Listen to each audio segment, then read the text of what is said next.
Okay, welcome back to another episode of Career Profiles. Today we have the pleasure of interviewing Miss Senora Grooms. She is a Physician's Relations Liaison, and I also have the extra benefit of her being my wonderful niece. So, how you doing? I'm well and yourself. I'm doing good. I'm doing good. Good. Thank you for asking. So, Good. introduce yourself. I am Senora Grooms. I am a physician relations liaison with MedStar Health. I have been with MedStar for 20 years now, um, consecutively. So I've been with them since in my 20s, and I've stuck beside them Wow, wow. through That's the ups and downs. sounds like you enjoy what you're doing. Actually, I do, because I worked at MedStar Washington Hospital Center for 19 of those 20 years. And the hospital's location, we got to see a lot of people, a lot of demographics, socioeconomic demographics. And one thing that I liked about MedStar Washington Hospital Center is that they served a lot of underserved people. Wonderful. And so that was a big thing for me. Washington Hospital Center kind of gets a bad rap because some people look at it being in, I'm not even going to say a bad part because, with gentrification, Hmm. it's, the neighborhoods are definitely getting a bit fancier. Yeah. But we used to get a bad rap because of the location in the city, but we have like some of the best people um, treating all sorts of diseases that you may not necessarily see out in the sticks. So Okay. we get it all. Okay. Sounds like the culture is to your liking too. Yes, yes. I Yeah. love a diverse group of people. So That's wonderful because you're like a person that likes to interact with people by nature. So I do. Mhm. yeah. So what was it that drove you towards your current position? Um, well, it kind of overlaps with my other career in real estate. Oh. So and then to my, it's not really a pastime, but something else that I do on the side, advocacy. Mhm. So essentially those all wrapped up into one give you a liaison. So you go out, you advocate for your physicians, you network. I'm not a salesperson, Mhm. but we have to sell our physicians. We have to make them look good, speak on their behalf, and let the community know what they do, how they can serve their patients so that they can refer back to the hospital. Oh, wow. That's really, really a critical role, particularly as you mentioned that where it's located now, it has potential to get a bad press, a bad representation, but you're there to kind of counteract that Yes, and help connect your doctors to the community at the same time. yes. But you said something that was really interesting there, and I don't want people to overlook it, is that you have a full-time career, yet you also have the ability to branch out into interest in certain areas like your advocacy work and real estate. Yes. That's pretty amazing there. It's serving people. So I like to Mhm. serve Okay. and help people. Okay. So tell us, what's an average day like for you? With my current role as a liaison, Yes. I am responsible for my own day essentially. But I feel like because I've been in healthcare so long and I know um, what's needed, it Mhm. makes it a bit easier for me to plan my day. But I'm like responsible for my own day. Basically, how it works is for a liaison is we have certain physicians, typically they're newer physicians within the MedStar system, or there may be a new program or some new thing that they want the community to know about.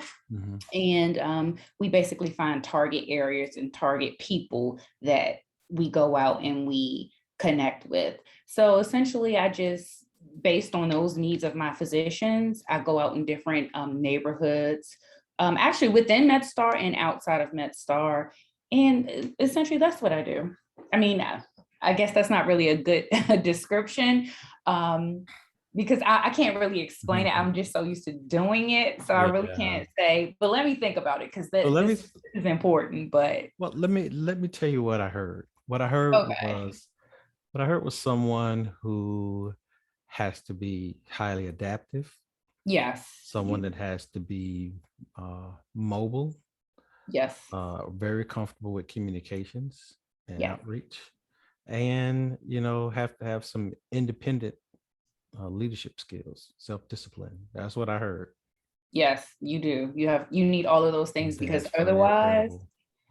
your job will not get done. You have to be self-motivated and you definitely have to be a go-getter because again, I'm not a salesperson, but we're considered like salesy, if you will. So we get sometimes Right. it's in especially in the light of COVID, we get I'm not gonna say doors closed in our face literally, but Mhm. it's if you don't have to come in, we don't want you in because of the COVID, the layer of COVID, adding on that Right. layer of things. But two, a lot of times in healthcare, you get these drug reps and device reps, and they want to sell Mhm. you on their products. I'm trying to sell you on my physician. So I'm not really Right. trying to sell a product or some kind of medicine. I'm just here to connect my physician with you. So if Mhm. you establish a relationship, that's what we want. We're here to serve the community. We want to be more community based. And if we get referrals, that's fine, but we still want you to know that we're here. Even if you may not need us now, you may need us later. So Wow. So a connector, huh? yes, Man, yeah, that's yeah, and that type of skill set, it can be transferred to a whole bunch of different careers. I'm thinking, wow, event planner like comes to my mind right away, yes, like that. Or as you're doing as a realtor, representing a client, a yes, buyer to a seller, or a seller to a buyer, what have you. I can see those type of things as well. yeah. It's very important because a lot of times they're just like, you may not necessarily meet with a physician, you may meet with a front desk staff or a practice manager. They are like, we heard it all before. So your pitch has to be unique to whatever you're trying to get across. So I work with the MedStar Heart and Vascular Institute. So I deal with like the cardiac surgeons and I deal with the vascular surgeons. It's a bit easier for the cardiac surgeons because we're like one of the top five cardiac surgery programs in the nation. Mhm.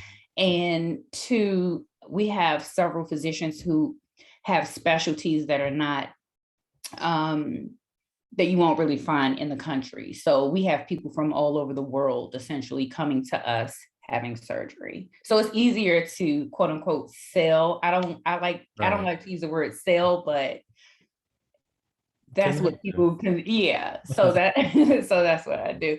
As That's far as good. vascular surgery, um you have vascular surgeons all over. But again, we're one of the top five in the country. So we have specialties that not everybody throughout the country can perform. So it makes my job a little easier, not that much easier, but it makes it a little easier. So, Definitely. So, Sonora, what type of educational experience did prepared you for this type of work? well, I'm very transparent. I Mhm. am a, I hate to say college dropout because that is something before I leave this earth, I am going to obtain. Right. Typically you would need a degree. It's much easier to matriculate through the job market with a degree. Mhm. But because of my experience, and um, I'm not trying to sell people on college, and I'm not trying to say don't go to college. That is a personal choice, but Right. you have to think very long and hard about how you want your trajectory to be. For me, it was tougher because I had to really prove that, hey, I have what it takes. I don't have a degree, but I have what it takes to get this job done. and that has kind of like put some years behind me. I don't regret my journey, but to make it easier for others coming up behind me, just really know what you want and know what it takes to get there and stay on that course. um but for me, I did just always took note. I'm always writing something down. If you hear people saying something, I always write things down. If I don't understand something, I ask questions.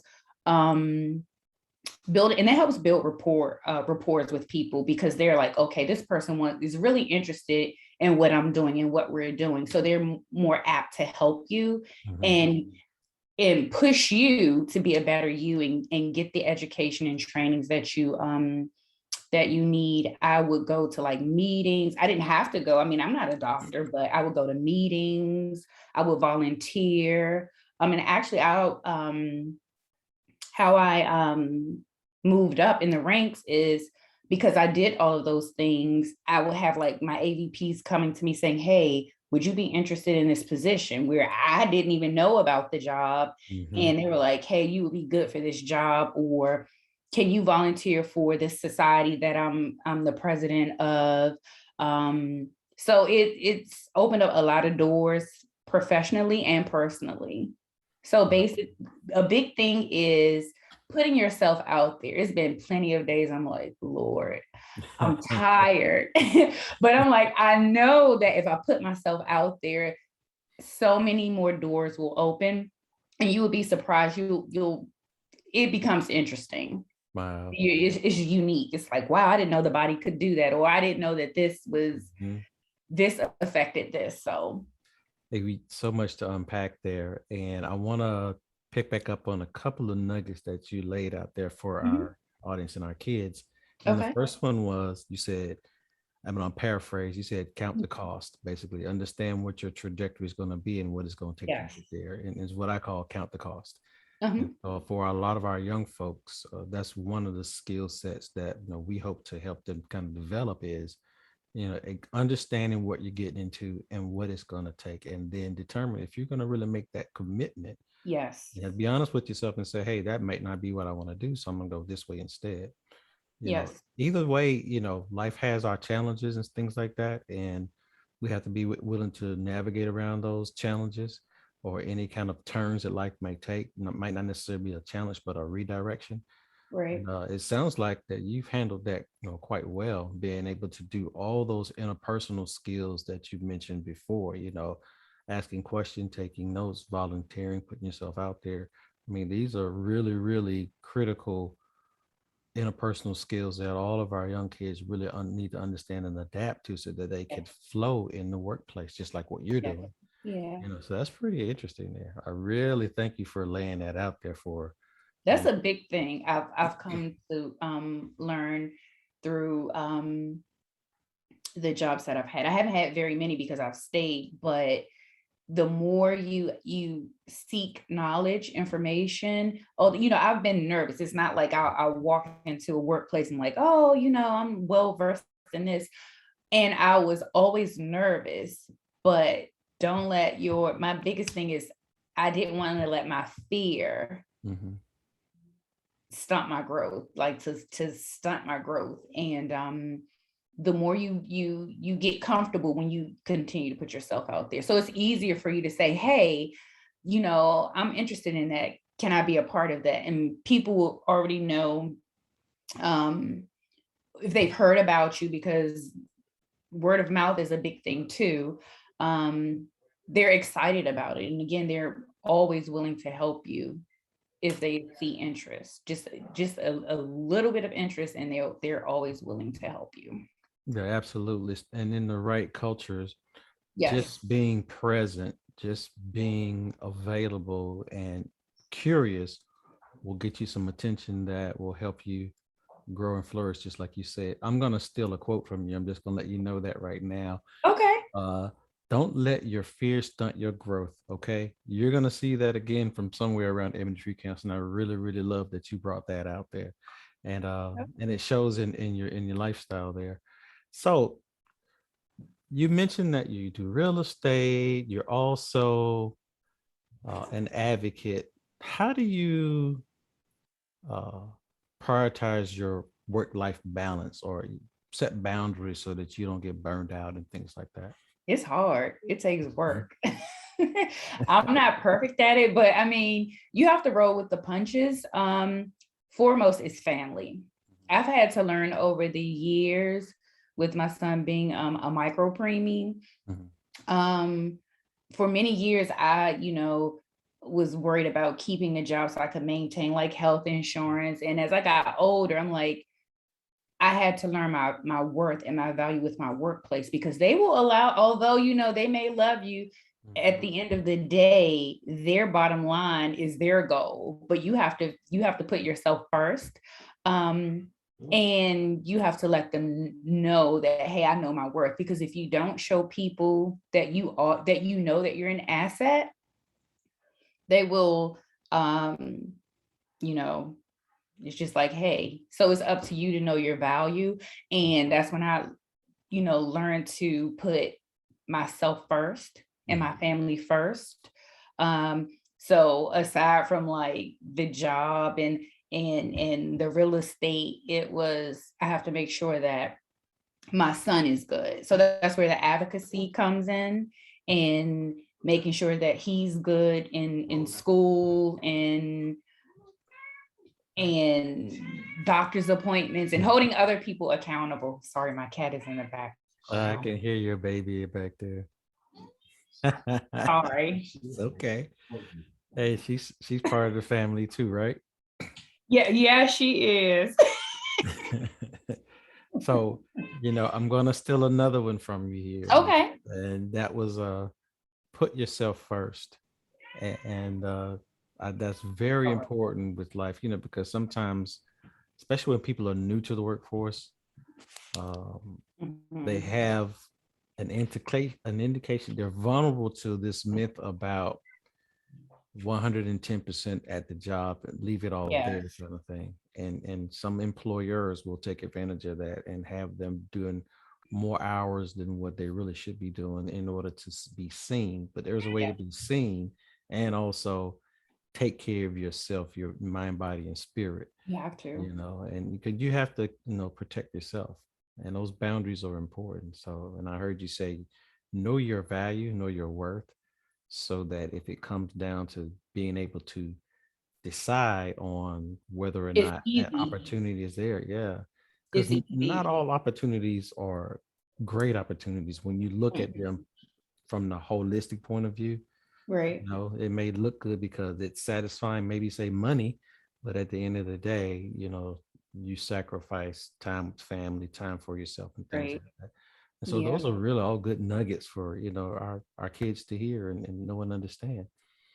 I really appreciate that one too. This is going so well. Oh, well, thank you. No, that Woo-hoo. is a big one for me too to get started, because I feel like and this is like kind of off on a side note, but for a long time as a when I was a younger person, Mhm, I I didn't have very much self-esteem. So it was like mhm, I always felt like I had to produce and perform and to show that I was, you know, to get what I want to say, acknowledgement from other people, but you have to acknowledge yourself, that you know the value in yourself, because again, that spills over into, your work life balance. Because if you don't feel that you deserve to have time away to just recuperate and rest, you will work yourself, and then you are of no value to the workplace, because you haven't said, hey, I am first. I have to take care of me in order to take care of you. So that's a big thing that I had to learn the hard way. But it's very important to have balance in all of those areas. yeah, and I think too that that's one of the important things about mentoring that some folks overlook, because most people go to mentors to help them advance their career, but hopefully they find a mentor that also, guides them on taking care of themselves Yes, and balancing out everything as well. So that's important. balance is key. Okay, so we're coming close to the end here, and I got a couple of questions Sure. about uh, you and some things you would advise. So I'll let you choose Okay. your 15-year-old self or your 22-year-old self. What advice would you give to that person today about preparing for the future? You said 15 or 22? Yes. I'll say both. So I would say no, because I feel like it's very important, because if you miss the mark at 15, 22 is not that far off. You still have plenty of time, I feel like. Don't listen to naysayers. If you don't have a tribe of people that know, because sometimes our tribe, they love us, but they don't have the tools to help us advance. Um, Find someone who you who's doing something that you want to do, Mhm. that you aspire to be, that uh you feel that can take you to the next level. Always incorporate a diverse group of people, people who are smarter than you. I tell my son Michael that all the time. Make sure you incorporate a diverse group of people. I'm not saying, the kids that may not be as smart as you, but you don't hang out with them, but definitely have a diverse group of people, ask questions. Always never be the smartest person in your group. Always ask questions. Life is scary, but it'll be scarier if you're not prepared. Mhm. Ask questions. Don't give up on yourself. At Wow. 15, you don't have the answers. At 22, you still don't have the answers. um, but just never give up. Find and make it a point to try to find someone that can mentor you and help you through life, because I feel like that is very extremely important. I feel like that's something that I didn't have. Mhm. So looking back, I kind of feel like I was winging it a little bit. Um, but find someone so you don't have to wing it. Mhm. Very insightful. Really, really do appreciate you sharing that for sure. Yeah. Okay, so now we're coming down to the close, and this Okay. last question I'm going to ask you Uh-oh. is just for Drum you. roll. All right, Drum roll. and this is going to be the closing part here. Okay, so ladies Okay. and gentlemen, after Okay. this, we're going to thank Miss Senora Grooms, amazing person, physician relation liaisons, all around, just a rising and shining star. Thank you. Okay, so you ready? I guess. No, I'm ready. So, so it is 2 years from today, Okay. and you have achieved all the goals that you set before yourself from now for the 2 years. So, what habit did you uh, let go of in order to get to that goal? Fear and procrastination. There it is, people, right there, and being very decisive about it too. Can you elaborate on it? Um, um, Fear again, just stunning my growth. I just had a conversation with someone this morning about a personal thing that they were going through, and they were feeling like they were they didn't match up to their peers, to their tribes, everything that their tribe was doing. And I said, we can't look at what other people are doing. Mhm.